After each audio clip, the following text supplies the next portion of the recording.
அனைவருக்கும் அன்பான வணக்கம். சென்ற வீடியோவில் நம்ம என்ன பார்த்துக்கிட்டு இருந்தோம் அப்படின்னா, நான் excluded value reduction of rational expressions அதை பற்றி டிஸ்கஸ் பண்ணிகிட்டு இருந்தோம். சரியா?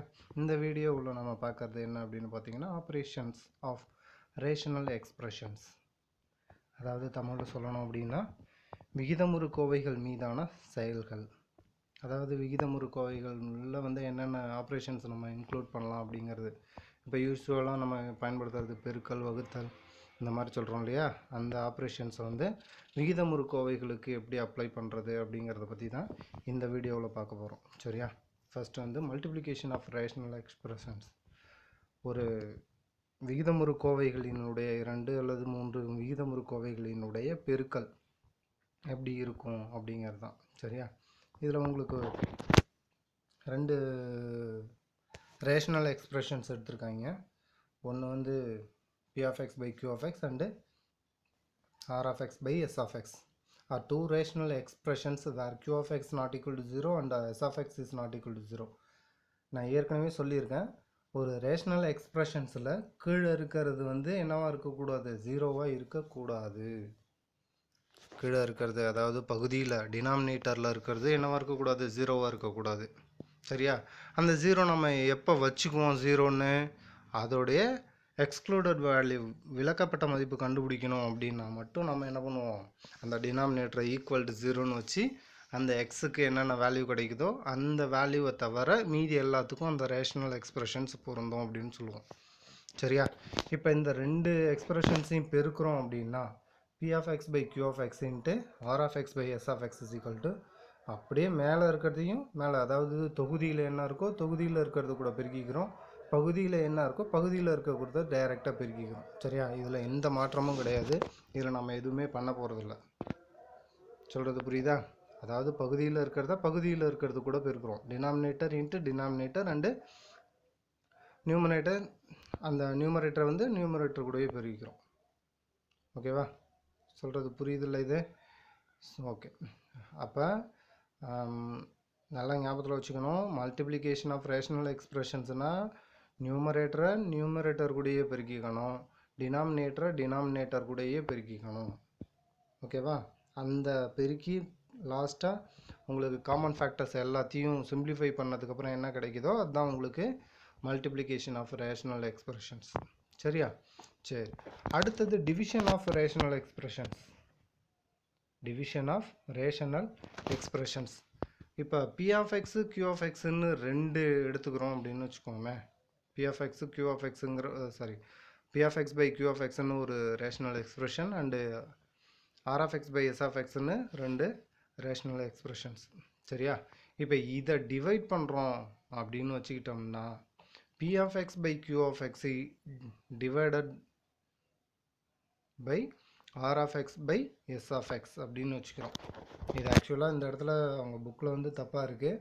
இது வந்து எப்படி இருக்கும் அப்படின்னா p of x by q of x வகுத்தல் r of x by s of xன்னு இருக்கணும். ஓகேவா? அந்த சிம்பிள் கொஞ்சம் மாறி இருக்குது, அதை கொஞ்சம் பார்த்துக்கோங்க. இப்படி இருந்துச்சு அப்படின்னா இதை நீங்கள் டைரெக்டாக அப்ளை பண்ண முடியாது. நீங்கள் என்ன பண்ணணும்னா, எதால் வகுக்கிறோமோ அதோடைய ரெசிப்ரோக்கலால் பெருக்கணும். அதை அப்படியே ரெசிப்ரோக்கலாக மாற்றணும். அதை வந்து என்னவா மாற்றணும், ரெசிப்ரோக்கலாக மாற்றணும். செகண்ட் எக்ஸ்பிரஷன் என்ன இருக்கோ, ஃபஸ்ட் எக்ஸ்பிரஷனுக்கு நமக்கும் இதுக்கும் இப்போதைக்கு சம்மந்தம் இல்லை. இதை வந்து செகண்ட் எக்ஸ்பிரஷன்ஸ் என்ன இருக்கோ அதை ரெசிப்ரோக்கலாக மாற்றினோம்னா இந்த டிவைடு இருக்கு இல்லையா, இந்த டிவைடு மல்டிப்ளிகேஷனாக கன்வெர்ட் ஆகும். இந்த டிவைடு என்னாகும், மல்டிப்ளிகேஷனாக கன்வெர்ட் ஆகும். எப்போ செகண்ட் எக்ஸ்பிரஷனை வந்துட்டு என்னவா மாற்றணும், ரெசிப்ரோக்கலாக மாற்றணும், தலைகீழியாக மாற்றணும். அப்படின்னா பகுதியில் இருக்கிறது தொகுதிக்கும் தொகுதியில் இருக்கிறது பகுதிக்கும் மாறி வரும். சரியா? அதுக்கப்புறம் as usual multiplication of rational எக்ஸ்பிரஷன்ஸுக்கு என்னென்ன பண்ணோமோ அதை அப்படியே பண்ணிக்க வேண்டியதுதான். ஓகேவா? இதுதான் வந்து என்னது, டிவிஷன் ஆஃப் ரேஷனல் எக்ஸ்பிரஷன்ஸ். சரியா? இதில் ஏதாச்சும் சந்தேகம் இருக்கா? சரி, இப்போ நம்ம சம்ஸை பார்க்கலாமா? இப்போ எக்ஸாம்பிள் 3.15. இப்போ எக்ஸாம்பிள் 3.15. இப்போ இதில் ஃபஸ்ட் எக்ஸாம்பிள் பாருங்களேன். X cube by 9y square by 27y by x power 5. இப்போ இதில் என்ன இருக்குன்னு பாருங்கள். இதை என்ன பண்ண சொல்லியிருக்காங்க? மல்டிப்ளை பண்ண சொல்லியிருக்காங்க. சரி, இப்போ மல்டிப்ளை பண்ணணுன்னா என்ன பண்ணணும்? ஃபஸ்ட் எடுத்த உடனே கொடுத்துருக்கிறத எடுத்து எழுதணும். கொடுத்துருக்கிறது என்ன இருக்குது? X cube by 9y square into 27y by x power 5 equal to, இந்த ஈக்குவல் டு சிம்பிள்லாம் சரியாக போடணும், எந்த இடத்துல போடணும் அப்படின்றதும் இருக்குது. சரியா? அதெல்லாம் பார்த்துக்கணும். இப்போ ஆஸ் யூஷுவல் இதை நம்ம பிரித்து எழுதலாம். ஓகேவா? இதை மறுபடியும் ஒரு இது எழுதிக்கோங்க. என்னது? X cube by 9y square into 27y by x power 5. இப்போ இந்த எக்ஸ் கியூபுக்கும் இந்த எக்ஸ் பவர் 5க்கும் அடிச்சோம்னா இதில் மீதி 2 இருக்கும். அதே மாதிரி இந்த ஒய் ஸ்கொயருக்கும் ஒய்க்கும் அடிச்சோம்னா இதில் மீதி 1 இருக்கும். அப்புறம் ஒரு 9 9 3 9 27. சரியா? அப்போ அடித்தது போக மீதி இருக்கிறத எல்லாத்தையும் எடுத்து எழுதணும். அப்போ என்ன இருக்கும்? இங்கே மேலே வந்து 1 இருக்கும். 1 பை இங்கே என்ன வெறும் ஒய் மட்டும்தான் இருக்கும். இன்ட்டு அடுத்து என்ன இருக்கும்? மேலே 3 இருக்கும் பை எக்ஸ் ஸ்கொயர் இருக்கும். ஓகேவா? அப்போ நியூமரேட்டரும் பெருக்கணும், டினாமினேட்டரும் பெருக்கணும். அப்போ நமக்கு என்ன கிடைக்கும்? 3 by x square y a. 3 by x square y. ஓகேவா? இப்போ புரியுதா எப்படி பெருக்கிறோம் அப்படின்னு? அப்போ நமக்கு ஃபைனல் ஆன்சர் என்ன வந்துச்சு? 3 by x square y. Next sum போகலாமா? ஓகே, கவனிங்க. சரி, நெக்ஸ்ட் சம் என்ன இருக்குன்னு பாருங்களேன். நெக்ஸ்ட் சம்மில் வந்துட்டு உங்களுக்கு மல்டிப்ளை அப்படின்னு சொல்லிட்டு என்ன கொடுத்துருக்காங்க? X power 4 into b square by x minus 1 by x square minus 1 by a power 4 into b cube அப்படின்றது. இதுவும் ஒன்றும் கிடையாது. அப்படியே கணக்கு எடுத்து எழுதிக்கிறோம். கணக்கு எடுத்து எழுதிக்கிட்டு நான் ஏற்கனவே என்ன சொல்லியிருக்கேன் அப்படின்னா, இதை ஃபேக்டர்ஸாக உடைக்க முடியுமா அப்படின்னு பார்க்கணும். இதில் உடைக்கிற மாதிரி ஏதாச்சும் இருக்கா அப்படின்னு செக் பண்ணிக்கணும். அப்படி இருந்துச்சுன்னா ஃபஸ்ட்டு ஸ்டெப்பு அதை தான் பண்ணணும். இப்போ எக்ஸ் ஸ்கொயர் மைனஸ் 1 அப்படின்னு ஒன்று இருக்குது. இதை ஃபேக்டர்ஸாக உடைக்க முடியும். அப்போ எக்ஸ் ஸ்கொயர் மைனஸ் 1 ஸ்கொயர் இதை பிரித்து எழுதணும்னா x plus 1 into x minus 1. எந்த ஃபார்முலாவை பயன்படுத்துகிறோம்? A square minus b square அப்படிங்கிற ஃபார்முலாவை பயன்படுத்துகிறோம். ஏ ஸ்கொயர் மைனஸ் பி ஸ்கொயருக்கு என்ன formula? A plus b into a minus b. ஓகேவா? இப்போ இதை ஃபேக்டர்ஸாக உடைச்சதுக்கப்புறம் அப்படியே எடுத்து எழுதுகிறோம். கணக்கு எழுதிக்கணும். இந்த பக்கம் ஈக்குவல் டு போட்டுக்கிட்டு என்னது? X power 4 b square by x minus 1 into என்ன மல்டிப்ளை பண்ண சொல்லியிருக்காங்க? ஸோ இன்ட்டு இங்கே என்ன பிரித்து எழுதணும்? X plus 1 into x minus 1 by a power 4 into b cube. ஓகேவா? இது புரியுதா? சரி, ஓகே. இப்போ கேன்சல் பண்ணுறதெல்லாம் கேன்சல் பண்ணுங்கள். இப்போ இந்த பி ஸ்கொயருக்கும் இந்த கியூபுக்கும் கேன்சல் பண்ணால் மீதி இதில் ஒன்று பி இருக்கும். அப்போ பின்னு அடுக்கு 1ன்னு இருக்கும். சரியா? வேறு ஏதாச்சும் கேன்சல் ஆகுமான்னு பாருங்கள். இந்த எக்ஸ் மைனஸ் 1க்கும் இந்த எக்ஸ் மைனஸ் 1க்கும் கேன்சல் ஆகும். அப்போ மீதி என்ன இருக்குது? X power 4 into x plus 1 by a power 4 into b. ஓகேவா? அப்போ நமக்கு தேவையான ஆன்சர் வந்து x power 4 into x plus 1 by a power 4 into b. ஓகேவா? எளிமையாக இருக்கா?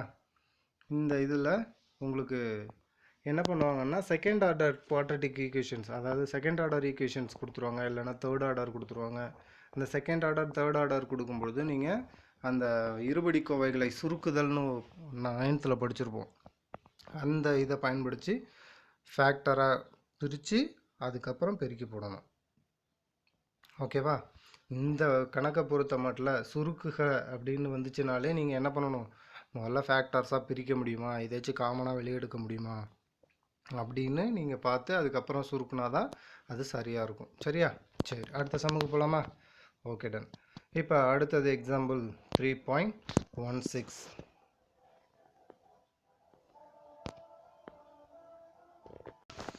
சரி ஓகே, இந்த சம் பாருங்கள். Example 3.16 find. இதுலேயும் சிம்பிள் கொஞ்சம் தப்பாக கொடுத்துருக்காங்க. அது வந்து வகுத்தல் சிம்பிள் தான் போடணும். இந்த இடத்துல வகுத்தல் தான் வரும், அது பார்த்துக்கோங்க.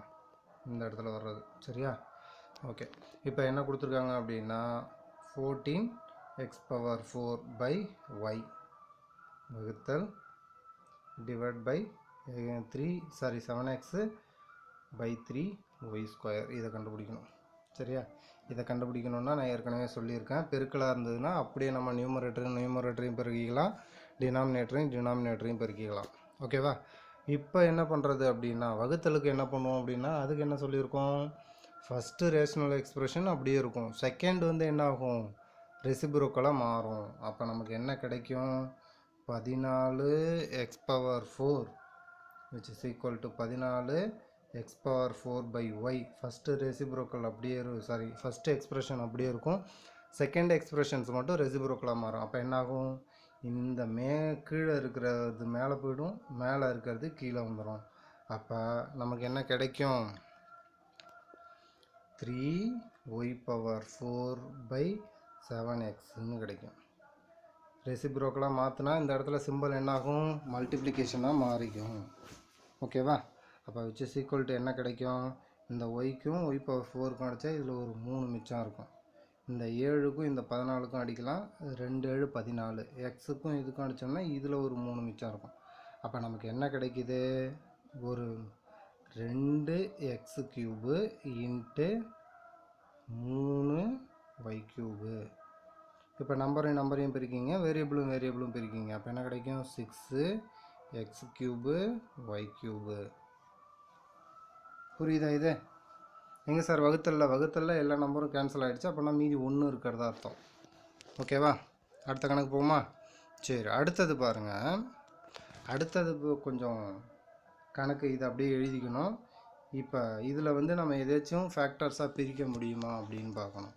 ஃபேக்டர்ஸாக பிரிக்க முடியுமா? இப்போ x² - 16 வந்து நம்ம என்ன பண்ணலாம், x² - 4² எழுதலாம். இதை நம்ம x + 4 இன்ட்டு x - 4 அப்படின்னு எழுத முடியும். எந்த ஃபார்முலாவை பயன்படுத்தி, a² - b² ஃபார்முலாவை பயன்படுத்தி. சரியா? இப்போ இதை பயன்படுத்தி நம்ம என்ன பண்ண போகிறோம், இதை சுருக்க போகிறோம். ஓகேவா? அப்போ கணக்கு அப்படியே எழுதிக்கிட்டு ஈக்குவல் டு போட்டுக்கோங்க. அப்போ என்ன கிடைக்கும், x + 4 into x - 4 by x + 4. ஓகேவா? ரெசிப்ரோக்கலாக மாற்றினோம்னா இங்கே மல்டிப்ளிகேஷனாக மாறிக்கும். அப்போ இது என்ன வந்துடும், இது மேலே போயிடும். அப்போ x + 4 பை x - 4. இப்போ இந்த x - 4க்கும் இந்த x - 4க்கும் அடிச்சிடலாம், இதுக்கும் அடிச்சிடலாம். அப்போ நமக்கு மீதி என்ன இருக்கும், x + 4 மட்டும் இருக்கும். அப்போ இதுதான் நமக்கு தேவையான ஆன்சர். சொல்கிறது புரியுதா, எப்படி சுருக்கிறோம் அப்படின்னு? நம்ம ஒவ்வொரு கோவையிலையும் நம்ம என்ன பண்ணணும், அந்த காமனாக இருக்கிறத எல்லாத்தையும் பிரித்து எழுதணும், இல்லைனா ஃபேக்டர்ஸாக பிரிக்க முடியாத பிரித்து எழுதணும். அப்படி பிரித்து எழுதினா மட்டும்தான் நம்ம சம்மை சரியாக போட முடியும். ஓகேவா? சரி, இப்போ ஃபைனல் சம் பாருங்கள். இப்போ இதில் வந்து உங்களுக்கு 4 குவாட்ரட்டிக் ஈக்குவேஷன்ஸ் இருக்குது. இது எல்லாத்தையும் நீங்கள் சால்வ் பண்ணால் மட்டும்தான் என்ன பண்ண முடியும், இதை போட முடியும். ஓகேவா? இப்போ அதுக்கு ஃபஸ்ட்டு 1 by 1 சால்வ் பண்ணி காமிக்கிறேன் பாருங்கள். இப்போ ஃபஸ்ட்டு என்ன இருக்குது நமக்கு, 16x² - 2x - 3. ஓகேவா? இதில் ஃபஸ்ட்டு நம்பரை காமனாக வெளியே எடுக்க முடியுமான்னு பாருங்கள், முடியலன்னா விட்டுருங்க. சரியா? இந்த 16யும் 3யும் பெருக்கினா என்ன கிடைக்கும், 16 × 3 48. 48. இப்போ பெருக்கினால் நமக்கு -48 வரணும், ஏன்னா இந்த 3க்கு முன்னாடி மைனஸ் இருக்குது. ஓகேவா? அப்போ பெருக்கினால் -48, கூட்டினா என்ன வரணும், -2 வரணும். கூட்டினால் என்ன வரணும், -2 வரணும். ஓகேவா? அது மாதிரி நமக்கு என்ன இருக்குது அப்படின்னு பார்க்கணும். செக் பண்ணணும். ஓகேவா? செக் பண்ணால் என்ன கிடைக்குதுன்னு பாருங்கள். என்ன நம்பர் இருக்குது, 6 8. ரெண்டுத்துக்கும் டிஃப்ரென்ஸ் என்ன வருதுன்னு பாருங்கள். 2 வர மாதிரி நம்ம நம்பர் கண்டுபிடிக்கணும். ஓகேவா 6 8 சரியா. இப்போ நமக்கு மைனஸ் வேணும். இப்போ நம்ம இந்த இடத்துல என்ன குறி இருக்குன்னு பார்க்கணும். இந்த இடத்துல என்ன குறி இருக்குது அப்படின்னு நம்ம பார்க்கணும். இந்த இடத்துல ப்ளஸ் இருந்ததுன்னா பெரிய எண் ப்ளஸ்ஸாக இருக்கும், மைனஸ் இருந்ததுன்னா பெரிய எண் மைனஸாக இருக்கும். ஓகேவா. எப்போ இங்கே மைனஸ் இருக்கும் பொழுது. ஓகேவா. சரி, இப்போ அதை என்ன ஆகும்னு பாருங்கள். அப்போ நமக்கு பெரிய எண் மைனஸ் இருந்ததுனா தான் -2 கிடைக்கும். அப்போ இது -8. ஓகேவா. இதில் நான் உங்களுக்கு ஒன்று சொல்லியிருக்கேன். என்ன சொல்லியிருக்கேன், இதில் ஸ்கொயரை கேன்சல் பண்ணிட்டு மீதி அப்படியே எழுதிக்கிங்கன்னு. அப்போ என்ன கிடைக்கும் நமக்கு, இங்கே 16x, இங்கே என்ன கிடைக்கும், அதே 16x. ஓகேவா. இப்போ இந்த இதுக்கு அடிக்க முடியுமான்னு பாரு. இது வந்து 8 2 16, இதில் 2 6 அப்படின்னு வச்சுக்கலாம். இதில் அடித்தோம்னா 1 8 8 2 8 16. ஓகேவா. அப்போ நமக்கு இங்கே கீழே என்ன இருக்குது, 8x. அப்போ இது ஃபேக்டர்ஸாக பிரியும் பொழுது என்ன ஆகும், 8x. இங்கே என்ன குறி இருக்குது, ப்ளஸ்ஸு. அப்போ +3 இன்ட்டு அடுத்தது இங்கே என்ன இருக்குது, 2x. அப்போ 2x -1. ஓகேவா. இது எப்படி பிரித்து எழுதுகிறோன்னு புரியுதா. இதை டைரெக்டாகவே எழுதலாம், ஒன்றும் தப்பு கிடையாது. சரியா. அடுத்தது பாருங்கள். அடுத்தது என்ன இருக்குது, இந்த இதில் 3x²